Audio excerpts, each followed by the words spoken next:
என் பேர் நந்தினி, வயசு 25, வயது 154 சென்டிமீட்டர், ராசி சிம்மம், நட்சத்திரம் பூரம், சாதி காலங்கரையா சமூகத்தை சேர்ந்தவங்க, அரசாங்கம் பார்க்குறாங்க, சம்பளம் மாதம் 68,000 வாங்கிட்டு இருக்காங்க.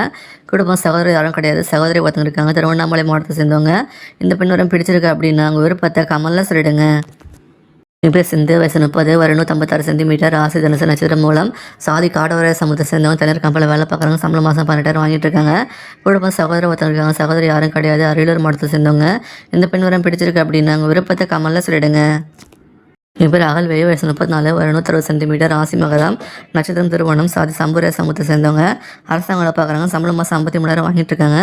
குடும்பம் சகோதரர் 2 பேர், சகோதரி யாரும் கிடையாது, வேலூர் மாவட்டத்தை சேர்ந்தவங்க. இந்த பெண் வரம் பிடிச்சிருக்கு அப்படின்னா அவங்க விருப்பத்தை கமலில் சொல்லிடுங்க. என் பேர் ஞானமணி, வயசு 39, வயது 156 சென்டிமீட்டர், ராசி மிதனம், நட்சத்திரம் திருவாதிரை, சாதி படைய சமூகத்தை சேர்ந்தவங்க, அரசாங்கம் இருக்காங்க. மாதம் வந்து சம்பளம் 95,000 வாங்கிட்டு இருக்காங்க. குடும்பம் சகோதரர் 2 பேர், சகோதரி 2 பேர், திருப்பத்தூர் மாவட்டத்தை சேர்ந்தவங்க. இந்த பெண்ணுரம் பிடிச்சிருக்கு அப்படின்னா அவங்க விருப்பத்தை கமலில் சொல்லிடுங்க. என் பேர் அகல்வெளி, வயசு 35, வயது 162 சென்டிமீட்டர், ராசி கடகம், நட்சத்திரம் பூசம், சாதி கச்சிராய சமூகத்தை சேர்ந்தவங்க, தனியார் கம்பெனியில் வேலை பார்க்குறாங்க, சம்பளம் மாதம் 13,000 வாங்கிட்டு இருக்காங்க. கூட வந்து யாருமே கிடையாது சொல்லியிருக்காங்க, வீட்டுக்கு ஒரே பொண்ணு, வேலூர் மாவட்டத்தை சேர்ந்தவங்க. இந்த பெண் வரம் பிடிச்சிருக்கு அப்படின்னா அவங்க விருப்பத்தை கமலில் சொல்லிடுங்க. எங்கள் பேர் பூமிகா, வயசு 29, வயது 155 சென்டிமீட்டர், ராசி மேஷம், நட்சத்திரம் கிருத்திகை, 1ஆம் பாதம், சாதி உடைய சமூகத்தை சேர்ந்தவங்க, தனியார் கம்பெனியில் வேலை பார்க்குறாங்க, சம்பளம் மாதம் 54,000 வாங்கிட்டு இருக்காங்க. கூட வந்து சகோதரர் 2 பேர், சகோதரி ஒருத்தவங்க இருக்காங்க, திருச்சி மாவட்டத்தை சேர்ந்தவங்க. இந்த பெண் வரம் பிடிச்சிருக்கு அப்படின்னா அவங்க விருப்பத்தை கமலில் சொல்லிடுங்க.